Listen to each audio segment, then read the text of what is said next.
کہ ہم مایوس ہو چکے ہیں، ہم کدھر جائیں؟ قوم فوج پر اعتماد کرے، لیکن ان اقدامات سے اعتماد ختم ہوتا جا رہا ہے، نفرتوں میں اضافہ ہوتا جا رہا ہے، اور مجھے نہیں خیال کہ یہ نفرتیں ہم آئندہ چند نسلوں میں بھی ختم کر سکیں گے۔ اس طرح چلے گا نہیں۔ معاملات کو خراب نہ کیجیے۔ سیاسی جماعتوں کو، سیاسی قائدین کو ملک کے لیے غیر ضروری سمجھنا، اس سے بڑی حماقت اور دنیا میں اور نہیں ہو سکتی جو ہمارے ہاں کی جا رہی ہے۔ سندھ میں وہاں تو ڈاکوؤں کا راج ہے، بلوچستان کے وسائل ہیں، خیبر پختونخوا کے وسائل ہیں، سندھ کے وسائل ہیں، پنجاب کے وسائل ہیں، ان وسائل پر وہاں کے عوام کا حق ہے، وہاں کے لوگوں کے آئندہ نسلوں کا حق ہے، ان کو اطمینان دلا دیا جائے کہ آئین پر عمل ہوگا اور 18ویں ترمیم کے تحت یہ چیزیں آپ کی ملکیت ہیں، ریاست کا کوئی حق نہیں ہے کہ وہ جا کر وہاں پر قبضہ کرے۔ ہم جیسے کیسے بھی ہیں، فارم 47 کے ہیں یا 45 کے ہیں، لیکن اب اس ایوان میں ہم بیٹھے ہوئے ہیں، جس طرح کے الیکشن ہوئے، جس طرح کے نتائج سامنے آئے، جس طرح کا پارلیمنٹ وجود میں آیا، یہ احساسات ہم سب کے ہیں۔ یہ اور بات ہے کہ پارٹیوں کا معاملہ ہے، کسی پارٹی نے فیصلہ کر لیا، کوئی ابھی ایوان میں کردار ادا کرنا چاہتا ہے۔ ایک فریق اس حد تک چلا جاتا ہے کہ پھر وہ علیحدگی کی باتیں شروع کر دیتا ہے، دوسری طرف بھی ہم طاقت کے ساتھ ان سے نمٹنے اور ہم مکمل طور پر ریاست کے تحفظ کے لیے آخری حد تک جانے کے لیے تیار ہیں۔ اس قسم کے بیانات صورتحال کو اور جذباتی بناتے ہیں اور دونوں طرف سے ایک انتہا پہ چلے جانے کا عمل وہ پاکستان کی سلامتی کے لیے آج ایک سوالیہ نشان بن گیا ہے۔ جناب اسپیکر، ان سارے معاملات کو سیاسی لوگ ہی طے کر سکتے ہیں۔ آج سیاسی لوگوں کی اہمیت ختم کی جا رہی ہے۔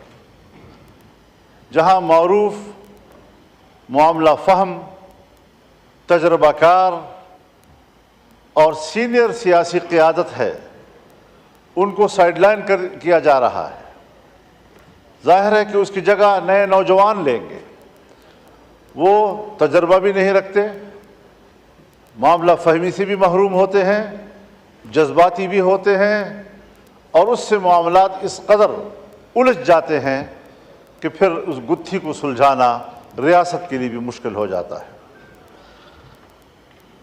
سیاستدانوں کو با اختیار بناؤ، سیاستدانوں کو معاملات حوالے کریں، سب چیزیں اپنے اندر سمیٹنا اور سارے معاملات کے لیے فیصل آباد کا گھنٹہ گھر بن جانا، ہر چیز کے لیے خود امرت دھارا بھر جانا، یہ شاید ایک خواہش تو ہو سکتی ہے، لیکن یہ کبھی بھی مسئلے کا حل نہیں ہو سکتا۔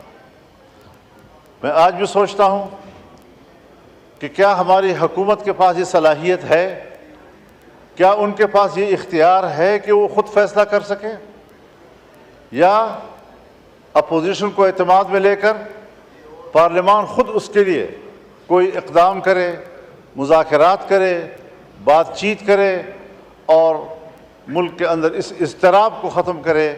ہم پراکسی جنگ لڑ رہے ہیں، یہ ہمارے اپنے مفاد کی جنگ نہیں ہے، بلکہ عالمی قوتیں دخیل ہو رہی ہیں اور عالمی قوتیں اس صورتحال کا فائدہ اٹھا رہی ہیں۔ جناب اسپیکر، یہ بات آپ سے بھی مخفی نہیں ہے کہ اس وقت خطہ پاکستان اس پراکسی وار کا ایک میدان جنگ بنا ہوا ہے۔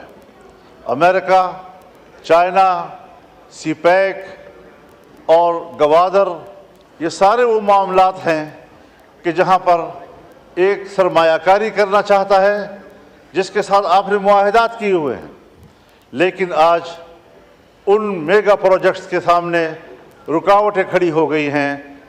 ہمارے ڈیرہ اسماعیل خان، لکی مروت سے لے کر آپ پورے بلوچستان کی طرف جائیں، یہ سی پیک ایریا اس وقت ان کے قبضے میں ہے اور وہاں پر کوئی ترقیاتی کام اب ممکن نہیں ہے۔ اس وقت بلوچستان میں یہی نعرے ہیں کہ چین نکل جائے، پاکستان نکل جائے۔ حالات یہاں تک چلے گئے ہیں، سنگینی کی صورتحال کا اندازہ آپ اس سے لگائیں کہ کچھ ایریاز میں آج اسکولوں کے اندر، کالجوں کے اندر پاکستان کا ترانہ نہیں پڑھا جا سکتا۔ ان کے اندر پاکستان کا جھنڈا نہیں لہرایا جا سکتا، ان کے کلاسوں میں پاکستان کا معاشرتی علوم نہیں پڑھایا جا سکتا۔ یہاں تک صورتحال چلی گئی ہے اور ہم دیکھ رہے ہیں آنکھیں بند کر کے کہ شاید شکاری مجھے نہیں دیکھ رہا ہے۔ اس تمام تر نازک صورتحال میں ہمیں قدم اٹھانا چاہیے، بڑی خود اعتمادی کے ساتھ ہمیں قدم اٹھانا چاہیے، حکومت کو بھی اپنی ذمہ داری پوری کرنی چاہیے۔ ہم لڑیں گے، اختلاف رائے کریں گے، تنقید کریں گے، اپوزیشن میں بیٹھے ہیں تو اپوزیشن کا کردار ادا کریں گے، لیکن اگر ملک کو ہماری ضرورت پڑتی ہے تو اپنے وطن عزیز کی چپے چپے کے لیے ہماری خدمات حاضر ہیں۔ پارلیمنٹ کو، سیاسی جماعتوں کو، سیاسی قائدین کو ملک کے لیے غیر ضروری سمجھنا، اس سے بڑی حماقت اور دنیا میں اور نہیں ہو سکتی جو ہمارے ہاں کی جا رہی ہے۔ یہ سنجیدہ صورتحال ہے۔ ہم ان علاقوں میں رہتے ہیں، شاید سندھ میں وہاں تو ڈاکوؤں کا راج ہے، آپ کو وہاں کچے کی صورتحال سے وابستگی ہے اور پریشان ہیں، لیکن یہاں ہمارے ہاں اسٹیٹ کو باقاعدہ چیلنج کیا جا رہا ہے اور صورتحال انتہائی مخدوش ہو چکی ہے۔ تو اس سارے صورتحال میں ہمارا کردار کیا ہو سکتا ہے؟ میں اب بھی یقین رکھتا ہوں کہ اگر پارلیمنٹ سے درخواست کی جائے کہ وہ آگے بڑھیں، بلوچستان میں جا کر بات کریں، لوگوں کے ساتھ گفتگو کریں،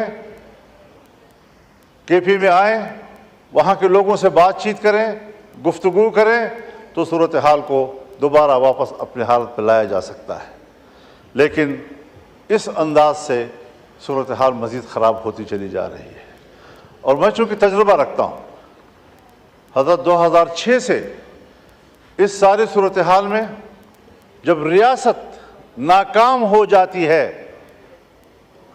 تو وہاں ہم جاتے ہیں اور صورتحال کو کنٹرول کرتے ہیں۔